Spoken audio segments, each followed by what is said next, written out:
Hey everybody, welcome back. This is Dustin, Nervous Specialist. So I'm up on top of a brand new Alliance, and it's not the coach that matters. This hinge style is very typical in our industry, right? So this is the forward front of the unit. As you can see, this is the back side. They're supposed to be making these kind of aerodynamic. Now, when you come up on your roofs and you're doing a roof inspection, I want you to take a look at this particular vent if you have this style up here.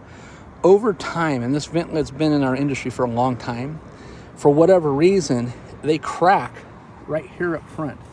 The other issue that we always see on this particular style vent lid is when it gets hot, and if you're not putting like a UV treatment on it to protect it, to keep it nice and glossy, they will shrink up and they will actually pan in, and this will crack and split on this area, and then it'll kind of dome itself in. So another thing too is I would also recommend that the owner put on a vent lid cover, on top of it to protect it. So, this is closed right now and you think, hey, I'm good to go. It's closed. Weather's not going to get in there. But watch this. You see how I can just, I'm tapping on that with my finger, right? So if you have high wind, guess what's going inside? And if you're traveling down the freeway, I don't know if you can hear that, and I'm just barely tapping on it. I'm tapping on with my pinky, so I'm not hitting it hard. This thing just sits there and rattles. There's literally a little thin piece of plastic in here on a glide that when you tighten the handle, if you tighten it too much and too hard, you'll actually damage it inside and cause it to crack even sooner. But, these are just, when you say good, better, and best, these are good, all right? They're basically the cheap guys, right? So my advice is, if you're going to ever upgrade the fan, this would be one that you'd want to get rid of, or at least put a cover on it to protect it.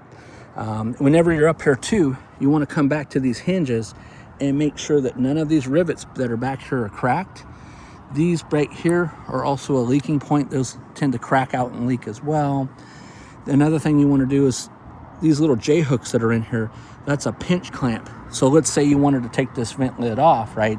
You would go inside, take the 4 screws down from your beauty trim ring, take your knob handle loose, take your screw handles loose for your screen, put the crank back on, lift it up, come out here, and you would basically, this guy right here, where's my finger? You would bend that back out on both sides, and then that would allow that to slide off once it's disconnected from the inside after you took off your elevation crank. So anyways, stay tuned for more. I just wanted to talk about that. And then again, this is a brand new coach. There's a bunch of stuff that's misinformation. And the reason I say misinformation is, okay, maybe it's personal, whatever, to me. But, hey, you don't have to do nothing to the roofs. Just clean them with some Dawn dish soap or some Murphy soap or this or that, right? Well, you need to keep the roof surface clean, but you also need to pay special attention to the sealants. And like I did earlier on this vent lid, that's where I just used a little bit of saliva and spit and wipe that down. So these sealants all have like a food grade oil in them. They're made to stay soft and flexible. They're made to expand and contract with the roofs. Even the roof itself, expands and contracts. And even the glue underneath the roof never dries. It stays sticky and wet so that it can expand and contract with it as well. So when you get up here, make sure you're cleaning your roof. Make sure you're cleaning your roof sealants. The products that I choose for that we sell in the store is Protect-All. So we use a Protect-All rubber roof cleaner and a Protect-All rubber roof treatment. The cleaner will scrub this stuff clean. If it doesn't, you can always go in and get some Acrosol, put it on a rag, and lightly go around and wipe it off. We would use the rubber roof cleaner, and we use like a medium deck scrub brush to scrub this clean. And then whenever you're up here, you want to come around and kind of grab on it and poke and see if anything's letting loose. You can see where somebody stepped on it with some kind of a shoe because they had a texture on it. But all right, well, hopefully this helped you somewhat.